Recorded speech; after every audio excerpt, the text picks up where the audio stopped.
Iya, Kesmas 2023, selamat pagi, Shalom.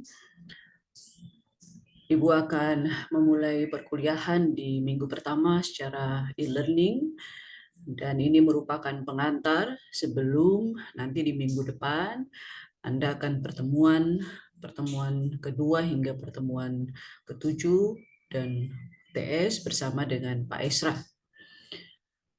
Sebelum kita mulai kuliah, masing-masing disilakan bersaat teduh, saat teduh mulai.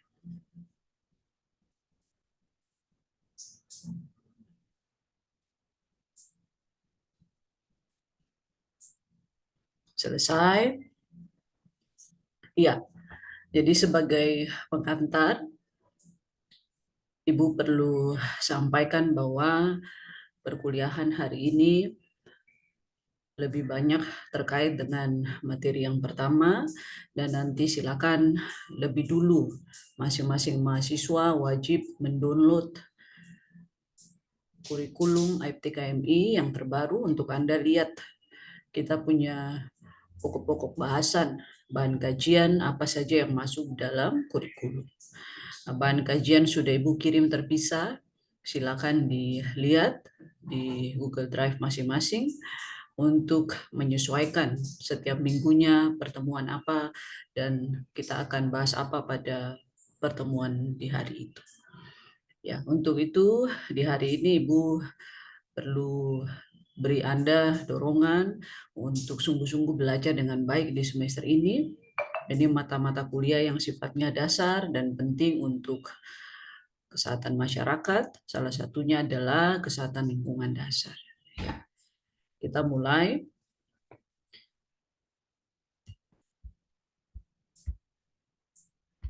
Iya, jadi ini topik yang dibatasi di hari ini, mulai dari apa itu ekologi sampai dengan sasaran kesehatan lingkungan. Ya. Nah, kenapa ekologi menjadi penting? Ekologi menjadi penting karena ini merupakan awal atau dia menjadi dasar terbentuknya ilmu mengenai lingkungan, termasuk di dalamnya kesehatan lingkungan. Ekologi ini sendiri dicetuskan pertama kali oleh seorang yang bernama Ernest Haeckel, yang dapat diartikan secara harafiah dari dua kata, yaitu oikos dan logos. Apa itu oikos? Oikos artinya rumah dan tempat tinggal, sedangkan logos artinya telaah atau studi atau ilmu. Ya. Jadi kita artikan dia secara harafiah, apa itu ekologi? Ilmu tentang tempat tinggal makhluk hidup. Ya. Selain Ernest Haeckel, ada banyak pendapat dari para ahli yang lain yang menjelaskan tentang ekologi.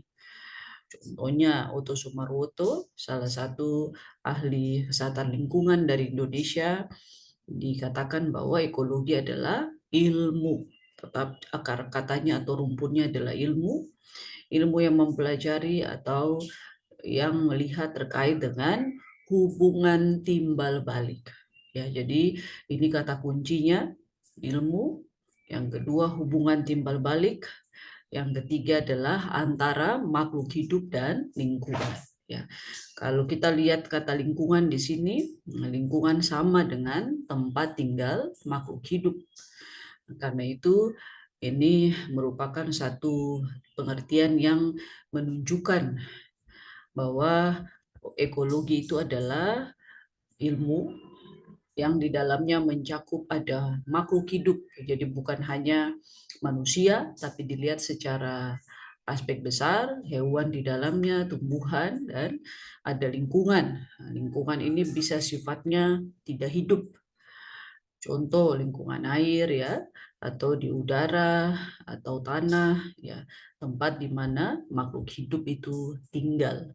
Dan yang perlu diperhatikan ini timbal balik. Jadi manusia mempengaruhi lingkungannya, sedangkan lingkungan juga mempengaruhi manusia.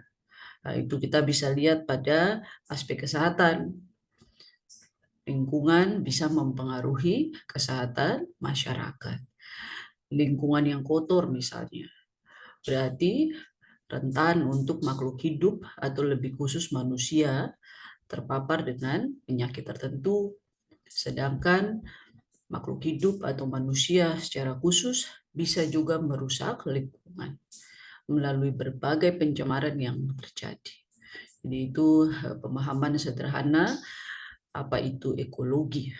Ya. Ada banyak pengertian yang lain, silakan nanti dibaca. Kita beralih yang berikut. Komponen besar atau konsep dasar dari ekologi itu ada dua. Dilihat pada gambar di depan ini, Anda bisa lihat yang pertama itu adalah yang abiotik atau yang kita sebut mati atau tidak hidup. Yaitu contohnya air, udara, tanah. Ini bagian juga dari lingkungan. Sedangkan makhluk hidup yang kita kategorikan tadi, atau kita bilang dia biotik, itu ada flora, fauna, mikroba, bahkan manusia di dalamnya. Dan ini membentuk yang namanya ekosistem. Nah, kalau Anda perhatikan, ini ada paham antroposentris atau pendekatan antroposentris dan ada yang biosentris. Antro ini artinya manusia. Jadi dia lebih eksklusif atau lebih prioritaskan, lebih menekankan, menitik beratkan pada kepentingan manusia. Sedangkan ada yang bio ini hidup ya. Jadi dia inklusif, tidak eksklusif ke manusia, tapi dia juga terbuka kepada semua yang hidup, bukan hanya yang antro atau yang manusia. Oke. Ya, kita lanjut. Pada gambar ini kita bisa lihat bersama bahwa ada yang namanya keseimbangan ekologi. Ekologi ini perlu dijaga, tapi Tuhan sudah ciptakan sedemikian rupa sehingga memang dia telah seimbang sifatnya.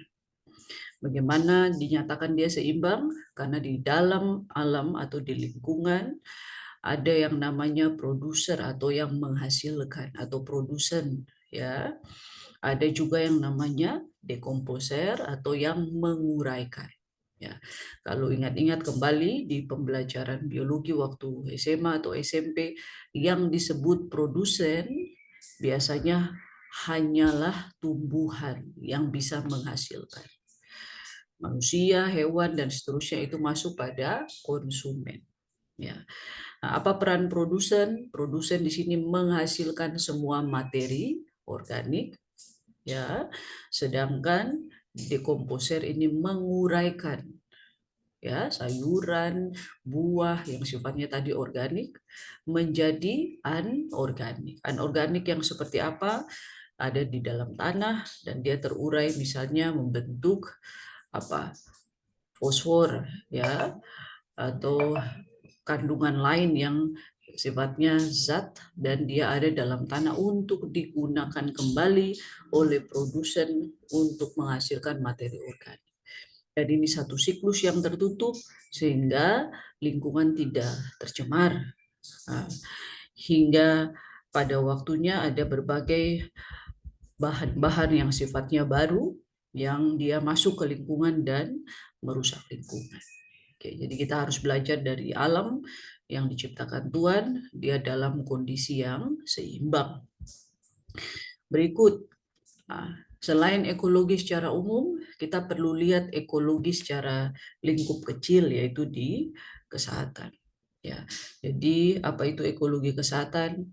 Segala suatu interaksi antara lingkungan dan kondisi kesehatan masyarakat. Jadi kita bukan berfokus pada yang lainnya, tapi pendekatan antroposentris tadi di mana yang diprioritaskan adalah manusia, masyarakat. Tapi harus tetap memperhatikan makhluk hidup yang lain karena ada juga dampak kesehatannya kalau kondisi makhluk hidup yang lain tidak diperhatikan. Contoh, tumbuhan kalau sudah terkena pestisida, ya pasti kalau masuk ke dalam tubuh manusia ketika dikonsumsi juga akan berdampak pada kesehatan.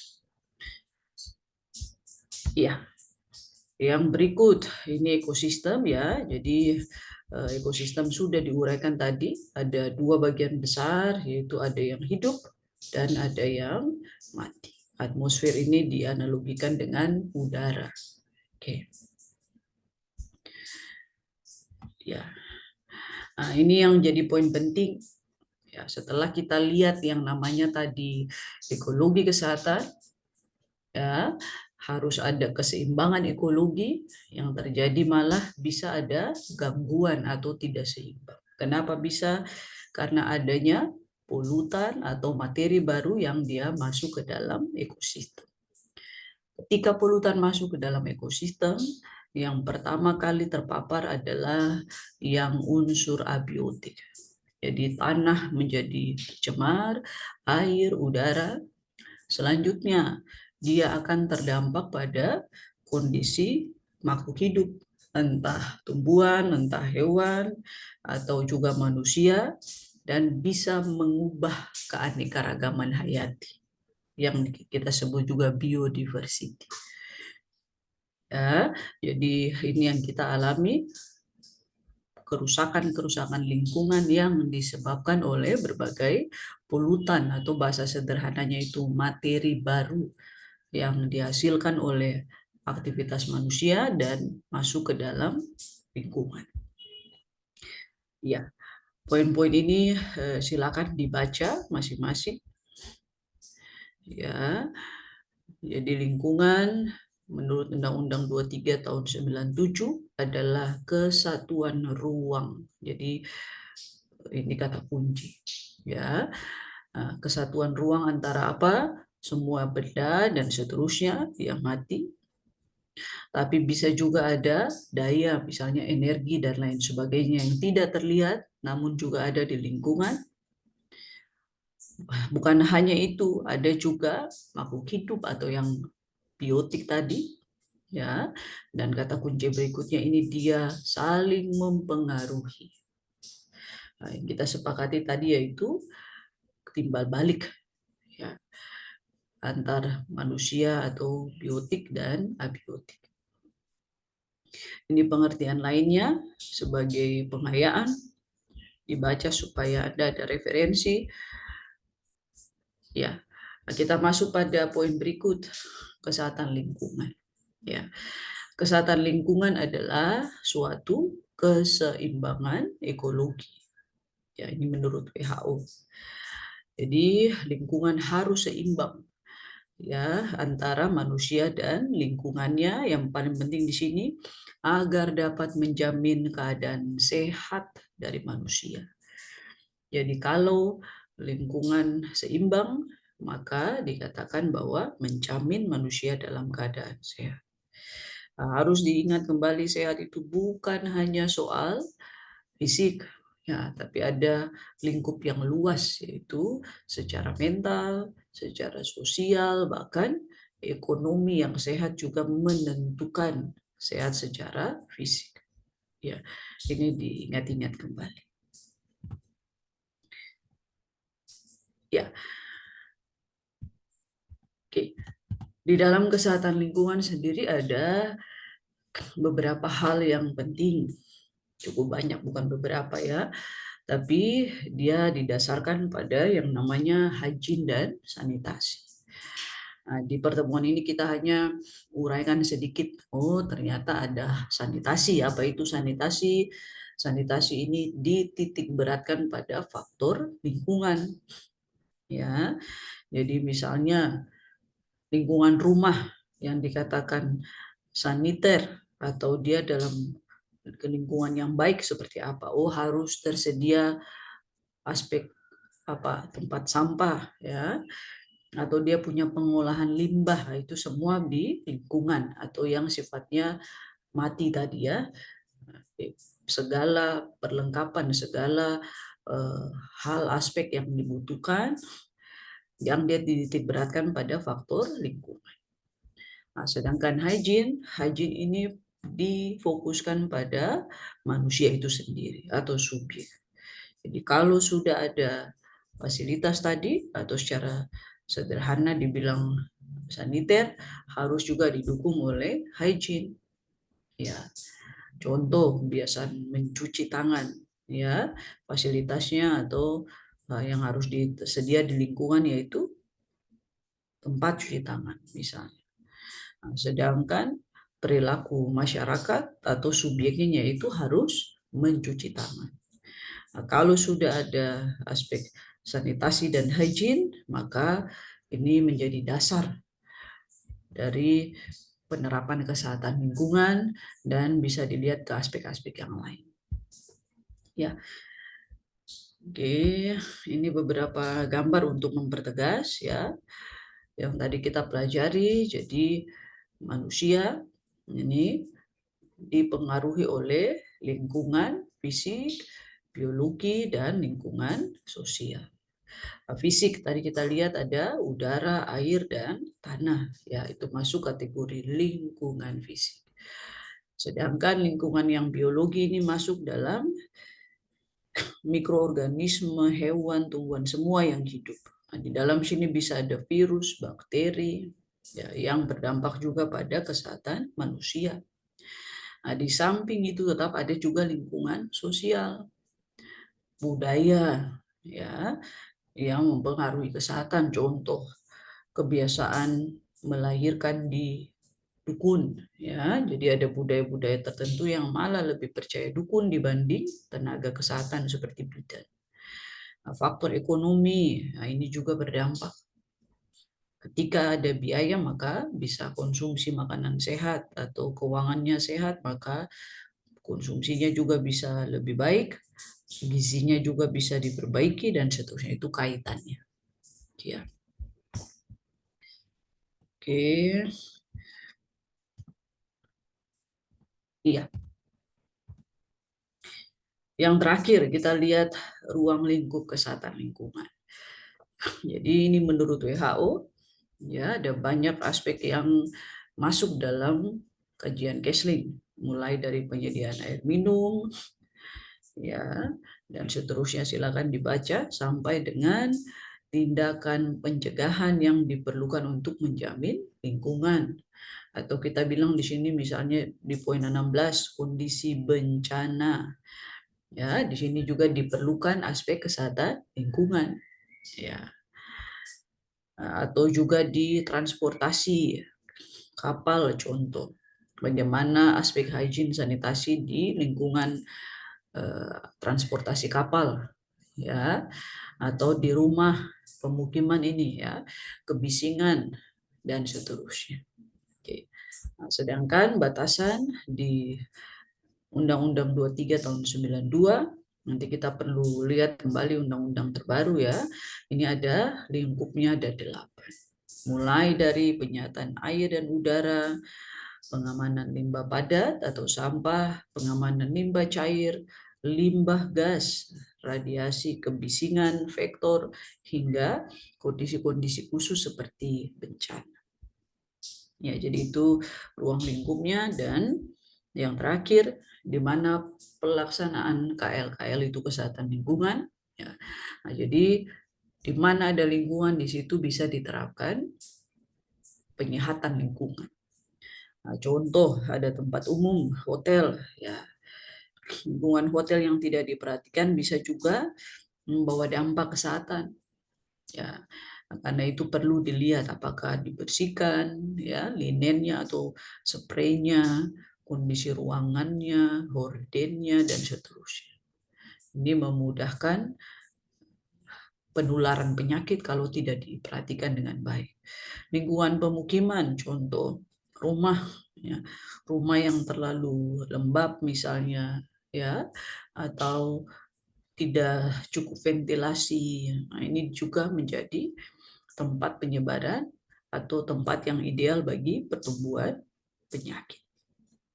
Lingkungan kerja, ya, kantor, lingkungan tempat Anda berkuliah, ya, harus memenuhi aspek-aspek kesehatan lingkungan. Contoh-contoh sederhana, toilet, ya, angkutan umum. Nah, silakan Anda interpretasikan. Pesawat, bus atau kendaraan angkutan umum baik darat, laut maupun udara. Dan kondisi-kondisi lain seperti kondisi kebencanaan. Ya, minggu depan nanti dilanjutkan dengan Ibu Risma. Ibu keliru tadi ya, jadi bukan Pak Esra tapi Ibu Risma. Dan yang terakhir yang Ibu mau jelaskan adalah aspek agent dan host serta lingkungan. Ya, jadi ini juga menjadi dasar salah satu. Oke, tidak ada di dalam slide ini, tapi ini penting. Jadi sebelum kita masuk di minggu depan, silakan Anda cari atau baca yang namanya teori simpul, ya, teori simpul. Oke. Teori simpul ini menjelaskan kondisi lingkungan dan kesehatan masyarakat.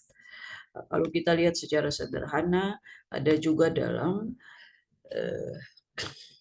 epidemiologi, ya, segitiga epidemiologi, Ibu maksudkan. Oke, dan ya, apa itu teori simpul? Nah, secara sederhana itu ada yang namanya agent. Oke. Selain agent ada lingkungan. Oke. Selain lingkungan ada host atau kita sebutkan dia manusia, dan yang terakhir adalah efek atau dampak. Nah, ini kondisi-kondisi yang perlu diperhatikan, Anda pahami dengan baik. Ya, apa itu agent? Ya, agent ini sesuatu yang harus ada baru terjadi penyakit. Ya, agent ini banyak kategorinya. Ada agent biologi, kimia, fisik. Ya, contoh agent biologi, kalau Anda ingat kata bio berarti artinya hidup. Berarti yang dimaksud agent biologi berarti semua yang hidup yang bisa sebabkan penyakit. Sederhana seperti itu. Contoh, bakteri, Mycobacterium tuberculosis. Ya, nah, jadi Ibu beri contoh biologi seperti MTB, Mycobacterium tuberculosis. Nah, yang lain, yang kimia, misalnya ada apa? Timbal, ya, di dalam lingkungan atau di udara. Oke. Dan seterusnya. Atau suhu, misalnya kondisi yang terlalu panas, ekstrim, ya, jelas bisa sebabkan efek. Oke. Nah, yang berikut, selain agent, yang harus diperhatikan berikut adalah lingkungan. Nah, lingkungan ini tempat di mana interaksi antara agent dan host, ruang tadi. Oke. Jadi misalnya MTB, dia melalui udara. Ya. Lalu host ini selalu manusia. Nah, efeknya apa? Efeknya ini bisa sehat atau sakit. Tergantung kondisi tekanan tubuh dan faktor yang lain. Banyak faktor yang mempengaruhi host. Ya, usia, jenis kelamin, ya, itu mempengaruhi host. Ya, oke. Jadi ini beberapa yang perlu diperhatikan dan aspek penting. Ya, jadi ada agent, ada lingkungan, dan ada host. Nah, karena itu kita perlu mengelola yang namanya lingkungan. Sehingga ada bahasa penyehatan lingkungan. Apa yang harus dilakukan supaya lingkungan tetap dalam keadaan sehat. Nah, kalau kita kaitkan dia dengan segitiga epidemiologi, ya, Anda bisa lihat ini segitiga epidemiologi, atau ada juga yang gambarkan seperti ini. Ya. Oke, jadi harus ada keseimbangan. Tadi kita bilang keseimbangan ekologi. Nah, di sini harus ada lingkungan. Lingkungan ini penyeimbang. Ya, di sini bisa ada agent. Oke. Di sini bisa ada host. Ya. Oke. Nah, ini dalam kondisi seimbang. Bisa saja dia dalam kondisi tidak seimbang. Contohnya agent. Ya. host. Ya. Nah, tapi faktor yang mempengaruhi sampai dia tidak seimbang tetap adalah faktor lingkungan. Nah, seperti cungkat jangkit ya. Nah, kalau lingkungan ini tidak dijaga dengan baik, contoh tadi lingkungan rumah, agent ini bisa meningkat ketika apa? Atau bakteri bisa meningkat ketika lingkungan rumah tadi dalam kondisi lembab. Bakteri suka tempat yang lembab, ya, yang gelap dan seterusnya. Maka yang terdampak adalah host. Ini kondisi-kondisi yang perlu diperhatikan. Nah, sehingga aspek udara, air, tanah, bukan hanya itu, tapi di sini juga ada vektor misalnya.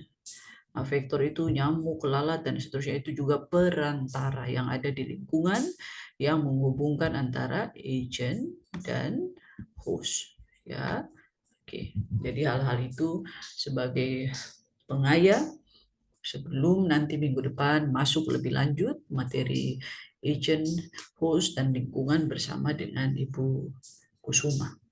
Ya, oke, itu yang bisa Ibu jelaskan untuk pertemuan awal. Selanjutnya, si Pen di minggu depan akan absensi teman-teman, hubungi Ibu Kusuma, dan Ibu akan lanjutkan setelah UTS selesai. Oke, demikian yang dapat disampaikan. Setelah ini semua perhatikan tugas awal akan disampaikan melalui Google Drive terkait dengan materi hari ini, dikumpulkan segera. Terima kasih. Kita tutup kuliah ini, kita berdoa. Terima kasih Tuhan, Engkau beri kami kesempatan untuk belajar di semester yang baru. Tuhan tolong supaya apa yang kami persiapkan, pelajari sepanjang semester ini berguna untuk masa depan kami. Beri kami semangat, beri kami kekuatan, beri hikmat dan Roh-Mu yang kudus, supaya kami belajar dengan baik. Terima kasih Tuhan, ini doa kami, ampuni setiap salah dan dosa kami. Amin. Terima kasih sudah disaksikan. Kita jumpa setelah UTS. Shalom.